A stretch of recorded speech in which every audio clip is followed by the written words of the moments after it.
Dan kali ini kita akan belajar bersama mata pelajaran matematika dengan topik aturan sinus.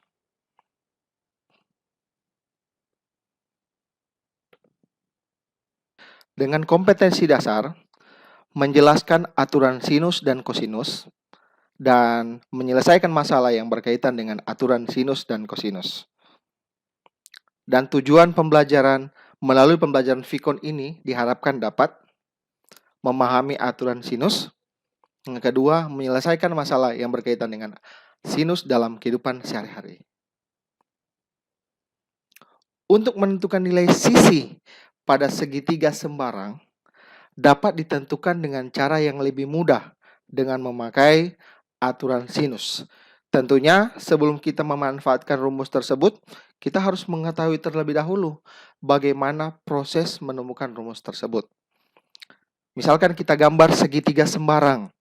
Kita jangan lupa beri nama titik A, B, C. Kemudian kita buat garis tinggi yang melalui titik A dan berpotongan di garis BC, tentunya tegak lurus. Garis tinggi kan tegak lurus dengan garis alas. Saya beri nama P. Kita juga buat garis tinggi yang melalui titik B dan berpotongan dengan AC, tentunya tegak lurus.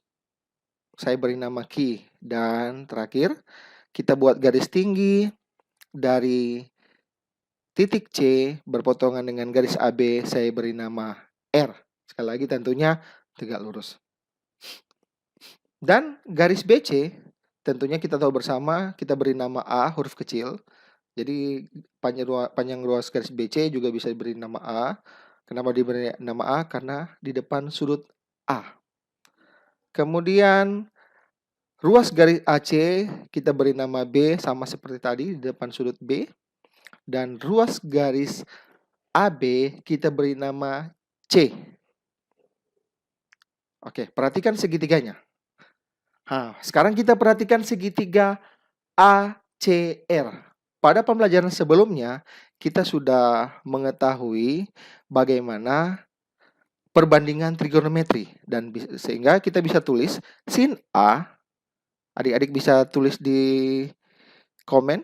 Kira-kira apa ini? Sin A adalah CR per B. CR per AC atau CR per B. Sehingga bisa kita tulis lagi menjadi CR sama dengan B kali sin A. Oke, sekali lagi perhatikan segitiga ACR, siku-siku di sudut R, maka bisa kita tulis sin A depan CR per sisi miring B.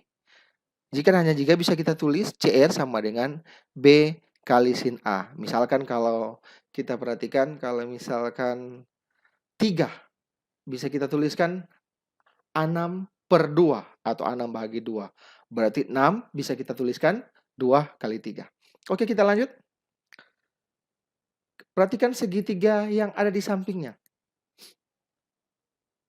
Segitiga BRC.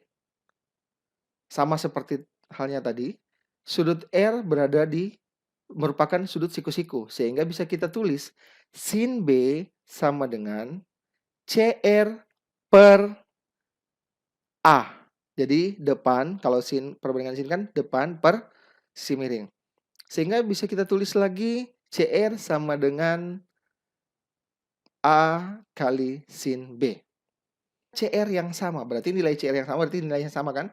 Sehingga akibatnya B sin A itu sama dengan A sin B. Dari persamaan 1 dan 2 bisa kita tulis B sin A sama dengan A sin B. Sehingga sekali lagi bisa kita tulis A per sin A sama dengan B per sin B. Sama yang tadi. Dan segitiga APB dengan cara yang sama juga di atas.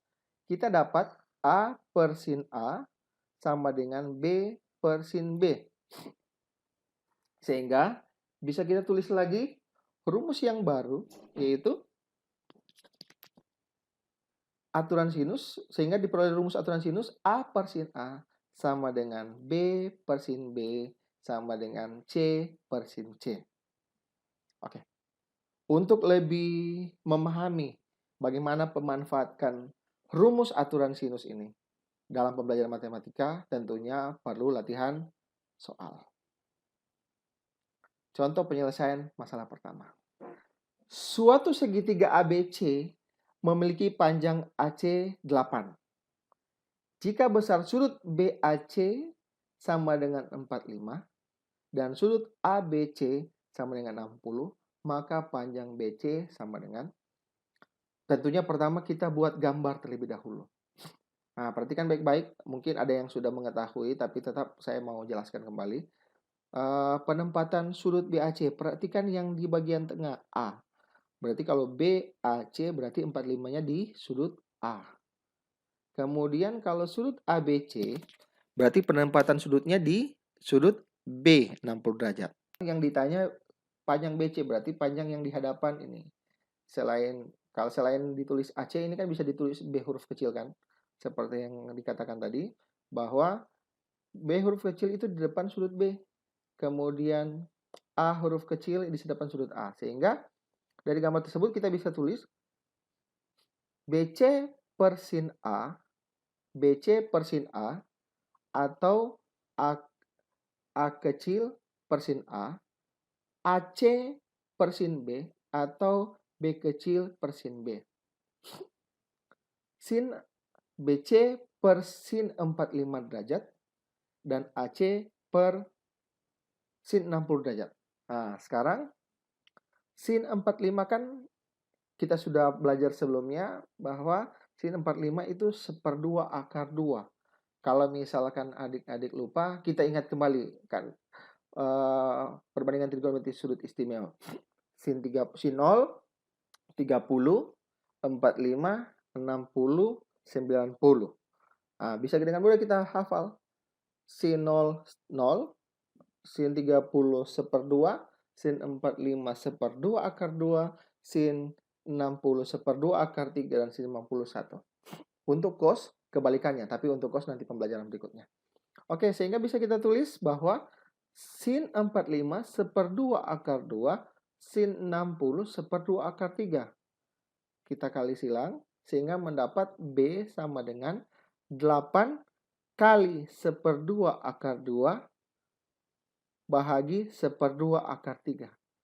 Nah, tentunya kalau misalkan pembagian ada nilai yang sama, bisa kita bagi menjadi 1 kan?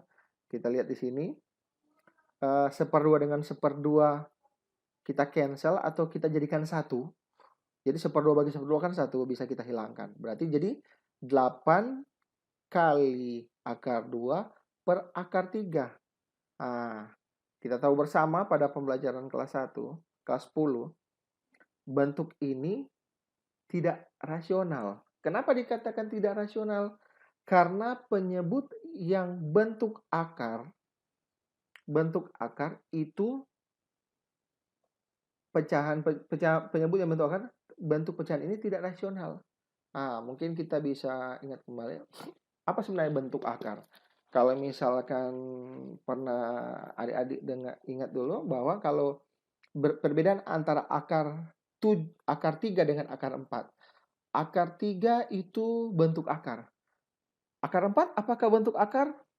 Akar 4 bukan bentuk akar, karena akar 4 bisa diwakili oleh bilangan bulat yaitu 2.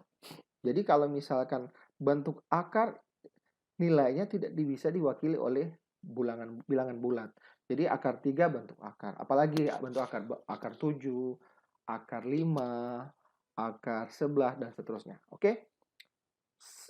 Untuk itu bagaimana cara kita mengubah penyebut ini supaya tidak lagi dalam bentuk akar tapi bilangan bulat, yaitu kita kali dengan, jadi pecahan ini kita kali dengan angka akar 3 per akar 3. Nah, akar 3 per akar 3 kan ini nilai 1. 1 itu kan identitas perkalian. Jadi identitas perkalian adalah jika kita kali dengan angka tersebut tidak akan merubah nilai tersebut, tapi bisa merubah bentuk, adik-adik. Jadi kalau misalkan ini bentuk ini 8 akar 2 per akar 3 dikali 1 tetap 8 akar 2 per akar 3 nilainya. Tapi satunya kita ubah menjadi akar 3 per akar 3. Nah, kenapa kita ubah akar 3 per akar 3 tidak yang lain? Karena kalau misalkan kalau perkalian pecahan kan pembilang kali pembilang, penyebut kali penyebut. Penyebut ini kan akar 3 kali akar 3 itu kan akar 9. Akar 9 kan bukan bentuk akar lagi, yaitu 3. Atau dengan konsep yang lain, kalau misalkan akar 3 itu kan 3 pangkat seperdua. Kalau 3 pangkat seperdua kali 3 pangkat seperdua, pangkatnya dijumlahkan seperdua tambah seperdua itu sama dengan 1. Berarti 3 pangkat 1 akan tetap 3. Oke, berarti 8 akar 2 dikali akar 3, jadi 8 akar 6, dan akar 3 kali akar 3 sama dengan 3.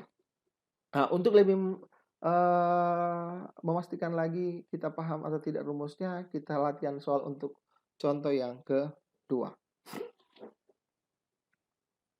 Contoh misalnya yang kedua. Diketahui segitiga ABC dengan panjang sisi A sama dengan 4 cm, sudut A 120 derajat, dan sudut B 32 derajat. 30 derajat.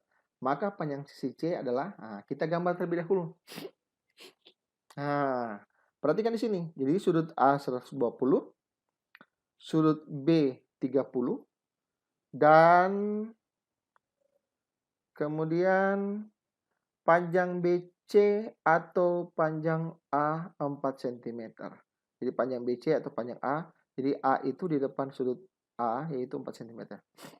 Nah, persoalannya di sini kita harus mencari nilai garis C. Sedangkan rumus aturan sinus harus yang diketahui adalah sisi dan sudut yang berhadapan.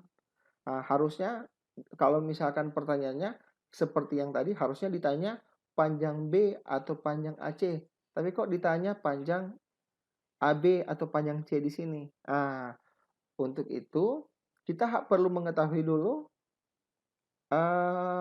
untuk mengetahui panjang sisi C, kita harus mengetahui sudut C ini terlebih dahulu. Sudut C. Nah, adik-adik, kira-kira kalau mencari sudut C ini bagaimana caranya? Pasti sudah tahu kan? Bahwa jumlah sudut C, sudut dalam segitiga berarti sudut C, sudut A, dan sudut B, atau sekali lagi sudut ACB, CAB, dan ABC jumlahnya harus 180. Berarti kalau misalkan kita harus mengetahui sudut C, berarti 180, sudut C tambah 30 tambah 120 harus 180. Berarti sudut C ini harus berapa? Berarti 180 kurang 120 kurang 30 sama dengan 30. Jadi sudut C adalah 180 kurang 120 kurang 30 sama dengan 30 derajat. Sehingga dengan menggunakan aturan sinus A per sin A, C per sin C, A4, sin 120. Nah, sin 120. Tadi kan kita baru hafal yang perbandingan sampai 90 derajat. Berarti kalau misalkan 0, 30, 45, 60, 90. Berarti lanjutannya 120. Ya kan? Berarti kalau misalkan sin kan polanya 0, seperdua, seperdua akar 2, seperdua akar 3, 1. Berarti seperdua akar 3 lagi dia turunkan. Karena sin, karena kuadrat 120 itu kuadran 2 pada pembelajaran sebelumnya, bahwa 120 itu kuadran 2, sinnya bernilai positif. Seperdua akar 3. Kemudian sin 30 seperdua. Atau misalkan adik-adik agak sulit menghafal, saya gambar sedikit untuk strategi yang pernah kita pelajari materi sebelumnya, itu sudut-sudut berelasi di kuadran yang lain. Misalkan kalau saya sendiri mudahnya hafalnya seperti ini. 180 kurang, 180 tambah, dan 360 kurang. Berarti kalau misalkan kita mau cari 120 berarti itu sebenarnya sama dengan sin 180 kurang 120. Berarti sin 180 kurang 120 itu sama dengan sin 60 1/2 akar 3. Begitu juga kalau misalkan adik-adik mau cari nilai misalkan sin 300. Berarti kita gunakan sin 360 kurang sin 300 itu sama dengan sin 60. Berarti sin 60 1/2 akar 3. Tapi jangan lupa bahwa kuadran keempat nilai sin itu bernilai negatif. Oke, kita lanjut. Sehingga dia menjadi 4/1/2 akar 3 C per 1/2. 1/2 kita cancel artinya jadikan 1. Sehingga C menjadi akar 3C sama dengan 4. Berarti C sama dengan 4 per akar 3. Sama halnya dengan tadi. 4 per akar 3 itu tidak rasional. Sekali lagi tidak rasional karena apa adik-adik? Karena penyebut akar 3 bentuk akar. Untuk itu bagaimana cara mengubahnya sama seperti tadi. Kita kali dengan 1. Nilai 1 sekali lagi itu identitas perkalian. Jadi kalau misalkan sebuah bilangan dikali dengan 1 tidak dapat merubah nilai bilangan tersebut, tapi bisa merubah bentuk. Yang tadi tidak rasional menjadi rasional. Oke, sehingga menjadi 4 akar 3 kali akar 3 per akar 3, 4 akar 3 per 3.